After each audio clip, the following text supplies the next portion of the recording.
అన్నిటికన్నా ముఖ్యంగా జగన్మోహన్ రెడ్డి గారు అనుసరిస్తున్న అరాచక విధానాలు. ఏ తప్పు చేశారు కాబట్టి చంద్రబాబు నాయుడు గారిని 53 రోజులు జైల్లో ఉంచారు. ఆ జైల్లో ఉంచిన సందర్భంగా ఇవాళ అందరూ జగన్మోహన్ రెడ్డి గారు తప్పు చేశారనే చెప్పారు. తప్పు చేశారని చెప్పని మీడియా ముఖంగా వచ్చి చెప్పగలిగారు కానీ అంతిమంగా చంద్రబాబు నాయుడు గారే కోర్టుకెళ్ళి వెసులుబాటు తెచ్చుకోవాల్సి వచ్చింది కదా. వీళ్ళు ఏమైనా ప్రభుత్వం మీద ప్రెషర్ మౌంట్ చేయగలిగారా? జగన్మోహన్ రెడ్డి గారు నిర్ణయాన్ని ఉపసంహరించిన విధంగా చేయగలిగారా? ఏ స్థాయిలో కూడా ఏ రాజకీయ పార్టీ కూడా ఆ స్థాయిలో ప్రెషర్ మౌంట్ చేసే పరిస్థితులు వాళ్ళు ఆంధ్రప్రదేశ్లో లేవు. ఎవరు పోరాటం వాళ్ళే చేసుకోవాల్సి వస్తుంది. ఇటువంటి నేపథ్యంలో అల్టిమేట్గా బాధితుడిగా చంద్రబాబు నాయుడు గారు మారుతున్నారు, తెలుగుదేశం పార్టీ మారుతుంది, టార్గెట్ అవుతున్నారు. ఈ ఖచ్చితంగా పవన్ కళ్యాణ్ గారు కూడా తెలుగుదేశం పార్టీతో కలిసి రావడానికి సంసిద్ధం వ్యక్తం చేశారు.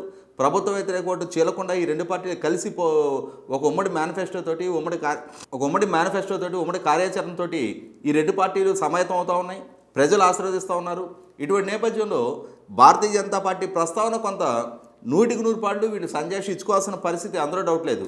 కానీ దానికి సిద్ధపడే ప్రజలను చెప్పుకోగలుగుతాము, వాస్తవ పరిస్థితి వివరించి చెప్పగలుగుతామన్న ధైర్యంతో ఇవాళ పార్టీలో ఒక అడుగు ముందుకేస్తున్నాయి. ఈ వీడియో మీకు నచ్చినట్లయితే please share, like and subscribe R24 Telugu.